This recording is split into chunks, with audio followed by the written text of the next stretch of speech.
Ben Sawyer.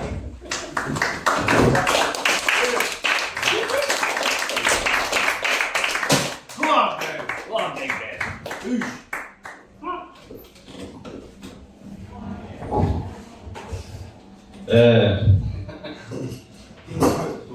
Well, good evening.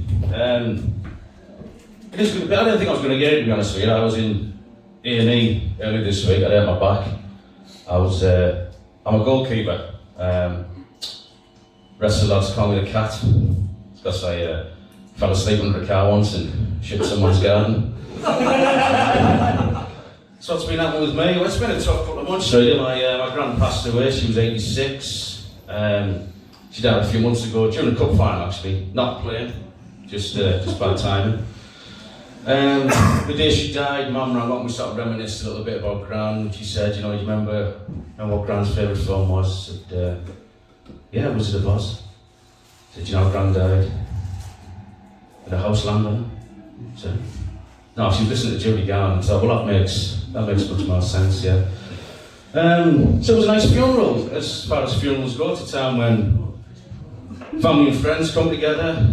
We haven't seen for years. I was sat in the church and there's a tap on my shoulder. I turned down, it was an auntie I hadn't seen for a long time. And she leaned forward to me and she said, listen, I've got some tissues just in case. And I thought that was lovely, but I thought I really don't feel like a wank. She wanted to be scattered a rosemary topping, and that was really tough because we should have got her cremated really. And luckily my brother's got a wheelbarrow, so we sort of slung her in that. And with a bit of effort we got her to the top. She fell out a couple of times, we got her back in, we got her to the top. And we just all had to say goodbye as we watched the coffin pinwheel down the other side of the road and it sort of smashed on loads of rocks. And my brother said, and rightly so, he said, that's circle of life, innit? And it was so sad.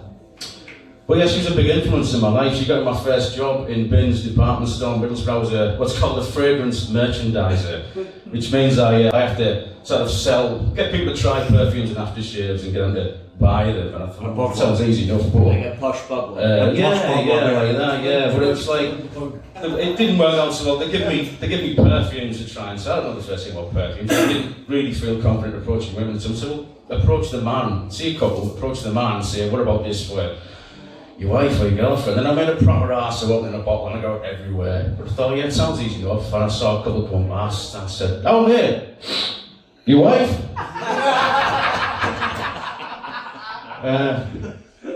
Didn't last too long. I was savagely beaten the second day with a bottle of Curos.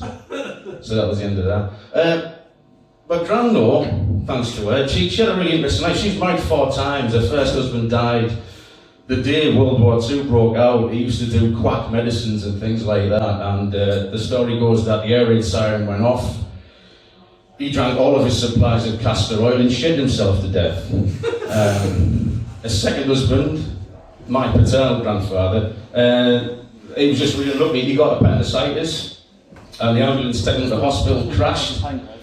And the stretcher came flying out the back of the ambulance and he sort of skidded across the road. They got him back on the stretcher. I don't want to be and just as they got him sorted out and put in the recovery position, van carrying the snooker table crashed behind him and it sent bull cues sailing through the air like javelins and one of them got stuck up his ass.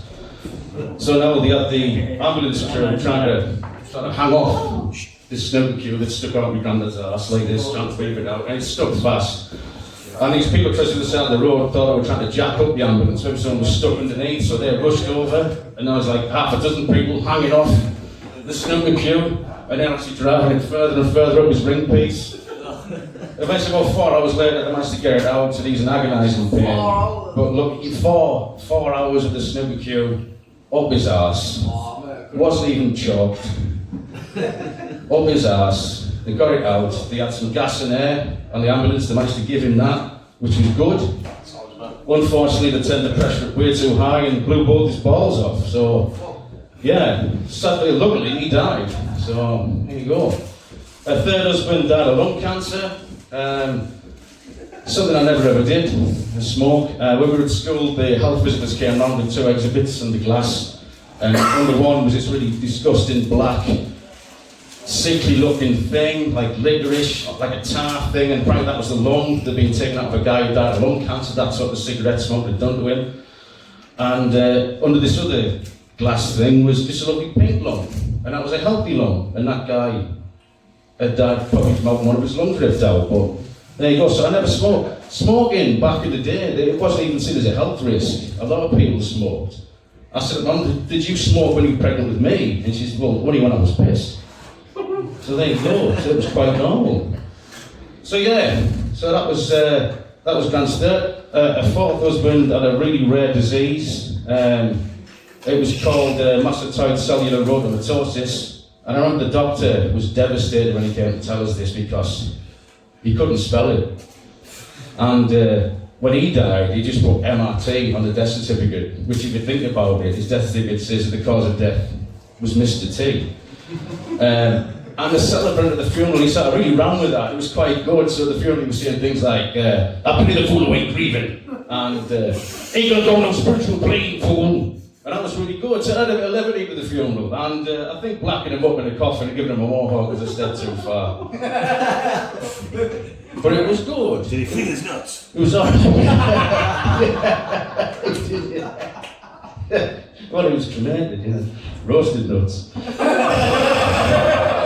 So, yeah, so that was it. So it was nice to say goodbye to Gran, 4 husbands. What a life she had. She liked company, she liked a good laugh. She liked cock. No, yeah. No doubt about it. So that was that. So what else has been happening? Well, me and my wife have split up, we're getting divorced, which is quite good. No. You think that, wouldn't you? Okay. So that's going through. You know, I'm not going to stand here and say I was the greatest husband. I was no good at the sex thing. I'll be lying if I said I was. That goes back to a really traumatic experience I had. I lost my virginity, and through inexperience and nervousness, somehow I got my head stuck, and the fire brigade were involved. And, you know, there was name calling. Some people used to call me Fireman Clam. Here comes Fireman Clam, everyone. Swimming cap, stuff like that. Oh, that head. Yeah, twat head, yeah. Yeah. So, you know what I mean? When people said, was there any red flags before you got married? Yeah. We just got together, she got 6 grand pounds of vibration white finger from Ann Summers. Other things. Pet names for each other weren't really very complimentary, do you know what I mean? I used to call her the Exorcist, not because she was evil, but because I wanted her once and she was masturbating with a crucifix, and it just sort of stuck. The name, not the crucifix, but that would explain why her head was going round and round and her tongue was going But there you go, yeah, so we're getting divorced, and I'm now living on my own, which is quite good. Pros and cons. Living on your own with nobody in the house, outside the toilet, no toilet paper. I had to do the walk of shame, pants down the ankle shuffle to go and get some toilet paper. Got as far as Asda, it was shut. I had to come back, use my socks. There you go, we've all been there. Doing my son's socks, you know what I mean. So yeah, so that's it. What else living on your own? Well, wow. I thought I'd do something positive. So I adopted a panda from the local zoo, which is quite good. It started off alright. I got a lot of letters telling me how the panda was doing, his weight, what he looked like, where he'd been. And then I got the letter, which started off, you know, you bastard, you're not my real dad. And fucking hell. And I didn't know what to do. I didn't stand in his way of finding his real mum and dad. And I understand he's found them now. They're in the cage next door. And that's going really well. So yeah. Porn, when you live on your own. Fuck me, what happened to that? Now it's at your fingertips, literally. And they used to be on videotape. Me and my brother found a videotape in the house, and we put it on, and we were fucking terrified of mum and dad walking in and finding us watching it. And we'd been watching for about 15 minutes. And there they were. In the fucking porno. And my brother was absolutely devastated because he'd just come. It was fucking horrendous.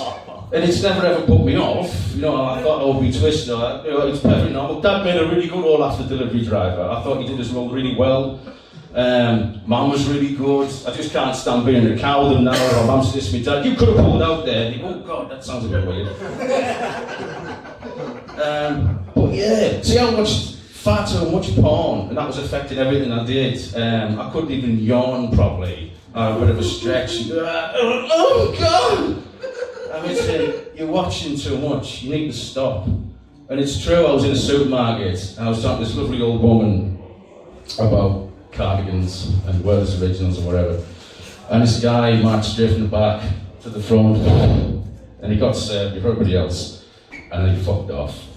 And this old woman was absolutely fucking livid. And she turned to me and she said, that is the rudest thing I've ever seen. And I didn't think about it. I said, well, the rudest thing I've ever seen is a film called Come on My Dirty Pink Ass, Volume 3. And she said, any mum and dad in that one? Anyway, ladies and gentlemen, you've been lovely. I've been Benjamin Sawyer, Pisces. Thank you.